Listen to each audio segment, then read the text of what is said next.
Halo semuanya dan selamat datang. Hari ini kita bakal kupas tuntas kisah dinosaurus yang sesungguhnya. Kita akan sisihkan dulu gambaran dari film-film dan masuk ke dunia sains yang ternyata jauh lebih keren dari yang bisa kita bayangkan. Coba deh, waktu dengar kata dinosaurus, apa yang muncul di kepala? Mungkin monster raksasa bersisik ya kan? Oke, simpan dulu gambaran itu. Soalnya kita akan bandingkan imajinasi itu dengan kenyataan ilmiah yang ternyata jauh lebih menakjubkan dan bahkan lebih liar dari apapun yang bisa dibayangkan Hollywood. Oke, kita mulai dari awal banget ya. Dulu sekali para ilmuwan itu mikirnya dinosaurus ya cuma kadal raksasa yang lamban dan mengerikan.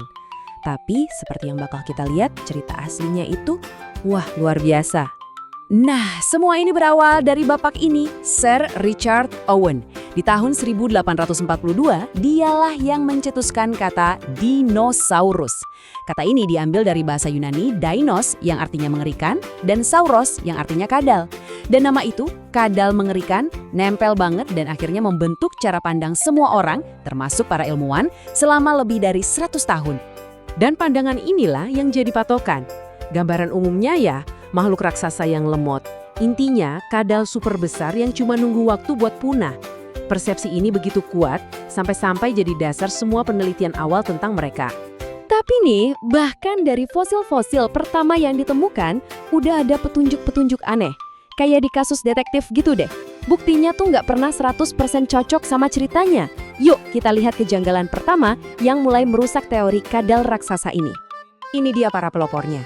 Penemuan Megalosaurus dan Iguanodon di Inggris pada tahun 1820-an jadi awal dari segalanya. Waktu Sir Richard Owen melihat tulang-tulang ini, dia sadar, ini bukan sekedar kadal biasa. Ini sesuatu yang benar-benar baru. Nah, ini dia petunjuk kuncinya, dan ini penting banget. Coba deh bayangin reptil modern kayak buaya atau komodo, kaki mereka kan melebar ke samping ya kan? Tapi fosil dinosaurus nunjukin postur yang tegak, kakinya lurus di bawah badan, mirip banget kayak mamalia. Ini mengisyaratkan kalau mereka jauh lebih aktif dan punya metabolisme yang beda total. Keragaman mereka juga kelihatan jelas dari anatominya. Semua dinosaurus itu bisa dibagi jadi dua kelompok besar berdasarkan bentuk pinggulnya. Saurischian atau berpinggul kadal dan Ornithischia berpinggul burung. Anehnya, burung yang notabene berpinggul burung di zaman modern justru berevolusi dari kelompok yang pinggulnya mirip kadal. Aneh kan? Selama puluhan tahun kemajuannya lambat banget. Terus, di akhir tahun 1960-an terjadilah sebuah revolusi. Kita menyebutnya Renaissance Dinosaurus. Dan momen ini benar-benar menjungkir balikan citra dinosaurus yang lamban dan lesu itu. Pertanyaan inilah yang jadi pusat dari revolusi tadi. Para ilmuwan mulai melihat lagi bukti-bukti lama dengan kacamata baru. Dan mereka menemukan kalau asumsi-asumsi sebelumnya keliru total. Dan ini dia pemicunya, Deinonychus. Ditemukan oleh John Ostrom, hewan ini jauh dari kata lamban. Dengan cakar sabitnya yang sangar dan kerangka yang ringan, dia ini predator yang super aktif dan cepat. Argumen Ostrom sederhana, hewan secepat ini nggak mungkin berdarah dingin. Jadi kesimpulannya apa? Renaissance dinosaurus ini melahirkan pandangan yang benar-benar baru. Dinosaurus itu hewan yang aktif, cerdas, dan punya kehidupan sosial yang kompleks. Mereka bukan lagi kadal mengerikan, tapi lebih mirip burung atau mamalia besar dari segi biologinya. Dan hubungan dengan burung inilah yang jadi petunjuk terbesar berikutnya. Ternyata kita nggak perlu susah-susah membayangkan seperti apa dinosaurus itu. Kita cuma perlu lihat keluar jendela. Sebenarnya ide ini udah lama banget ada. Thomas Henry Huxley, salah satu kolega Darwin, udah melihat kemiripan antara fosil Archaeopteryx dengan dinosaurus kecil. Tapi ya gitu, citra kadal lamban udah terlalu kuat. Jadi idenya diabaikan selama hampir 100 tahun, sampai akhirnya bukti-bukti baru yang gak terbantahkan muncul. Bukti pamungkasnya datang dari Tiongkok. Ada lapisan fosil yang luar biasa, namanya biota jehol, yang mengawetkan dinosaurus lengkap dengan bulu-bulunya, dan bukan cuma satu atau dua, tapi banyak banget.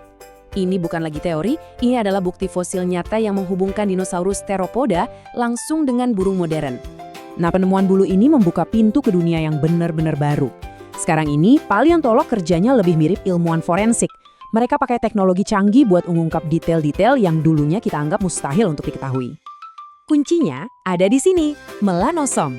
Ini adalah struktur super kecil di dalam sel yang menyimpan pigmen melanin. Luar biasanya, benda ini bisa terawetkan dalam fosil selama jutaan tahun. Dan karena bentuknya berkaitan langsung dengan warnanya, kita jadi bisa merekonstruksi warna asli dinosaurus. Prosesnya itu detail banget. Para ilmuwan menganalisis fosil di bawah mikroskop elektron, memetakan bentuk dan sebaran melanosomnya, terus mereka bandingkan dengan database melanosom dari burung-burung modern. Dari situ, mereka bisa merekonstruksi warna dan pola aslinya. Keren kan? Dan ini dia hasilnya yang luar biasa. Kita sekarang tahu kalau Sinosauropteryx punya ekor belang-belang kayak rakun dan punggungnya berwarna kemerahan. Ini bukan lagi spekulasi atau tebak-tebakan seniman loh, ini sains murni yang didukung oleh data dari fosil. Kalau warna aja belum cukup bikin kaget, gimana dengan ini? 75 juta tahun. Itulah umur fosil di mana para ilmuwan menemukan sesuatu yang tadinya dianggap mustahil. Berkat kerja keras paleontolog seperti Mary Schweitzer, kita sekarang tahu kalau jaringan lunak asli, bukan cuma cetakan batu ya, tapi jaringan asli, bisa bertahan di dalam tulang dinosaurus. Pembuluh darah yang masih lentur, serat kolagen, bahkan sesuatu yang mirip sel darah merah udah berhasil diidentifikasi. Ini benar-benar menantang semua yang kita kira kita tahu tentang proses fosilisasi. Jadi, setelah perjalanan penemuan selama lebih dari 200 tahun, kita kembali ke pertanyaan awal. Apa sih sebenarnya dinosaurus itu? Jawabannya, ternyata selama ini ada di depan mata kita. Jadi, kalau ada orang bilang dinosaurus punah, mereka itu cuma setengah benar. Dinosaurus non-unggas, kayak T-Rex dan Triceratops, memang sudah punah 66 juta tahun lalu. Tapi satu kelompok, yang sekarang kita sebut dinosaurus unggas, berhasil selamat. Kita menyebut mereka burung, dan ada lebih dari 11.000 spesies yang hidup hari ini. Jadi, lain kali Anda lihat seekor burung di luar jendela, entah itu burung gereja, merpati, atau ayam, ingatlah cerita ini.